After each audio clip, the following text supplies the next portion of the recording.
Good morning Welcome to you. to the Mayor's Prayer Breakfast, 2011 edition. It's very nice. So tell us about the keynote speaker. Tony Evans is a pastor from Dallas, Texas. He's incredible, and I'm glad you're going to be here to hear him because he's going to do a really great job for us. So it's not only just a prayer breakfast, but we're eating breakfast. We're having breakfast, yeah. It's physical food and spiritual food. How many years you been doing this? I think about 10, maybe 12. I was on the committee for a few years and went off and came back on, and then last year I was the chair, so it really worked out. Outstanding, my friend. All right, brother. Thank you. Thank you. You. Excellent, excellent. So tell me, what are you doing down here? One of the finest mayors we've ever had, and finest people on the council, in all seriousness. Cares about the community. You make me cry like that, Mark. Now, Brought Henry, spirituality to the city too. Thank Now you you so can much. talk. that was real nice. That is nice. Why am I here this morning? I'm here today because this is the 20th year of our Mayor's Prayer Breakfast that the Lord blessed us to start 20 years ago. And I just know that this is what's keeping our community and our city and everything else together, because God is in the middle. And this is one of the days that all of us here in the community come together to invite God to be over everything that we do for the rest of the year again. So I'm excited. Thank you, sir. Good morning. Thank you for coming. Today's a little sad because I'm looking over at my table and Rabbi David Hoffman is not here this year. He was last year. Last year when we had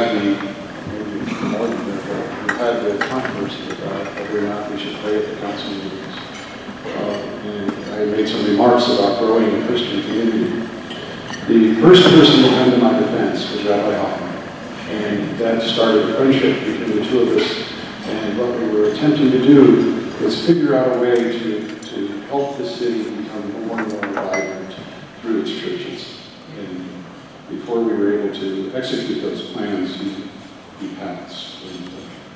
And everybody remembers him. He was a great man.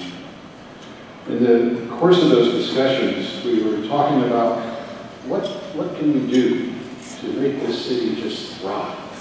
You know, to make it what some people call them blue zones. To make it so that the people of this community have a feeling of flourishing every day that they wake up. What could we do for them? Because we noticed that what we were able to successfully do through the efforts of Captain Johnson and the Sheriff's Department is just drop crime in this community like a stone. I mean, and it's still dropping. We're well on our way to being one of the safest cities in this state, and with incredible challenges. You know, we've got a prison there that is an attractant to all kinds of people who would prefer not be here. And nonetheless, they're doing things, more and more new, innovative things every day that is making this a truly safe city. But we're left with a safe city, but not necessarily a city that flourishes. And so that's what David and I were working on. And in the course of that, I got to meet a guy named Marty Seligman. Marty Seligman is a psychologist at the University of Pennsylvania who runs the possible psychology program there that the U.S. Army has just adopted. And all of the drill instructors in the U.S. Army have been trained in this program on how to teach people to flourish. And when I was talking to him as how do we do this with the city, he told me a story. He said, you know, he spent his entire career curing people's depression, their anger, their phobias. And when he was done, he expected them to be happy. And they never were. They were just empty. And it made him realize that, you know, this thing called happiness, this thing of well-being, is a skill we have to learn, we have to teach. Some kids are fortunate enough to have parents that know it and teach it, but others are not. But it's a skill that can be taught.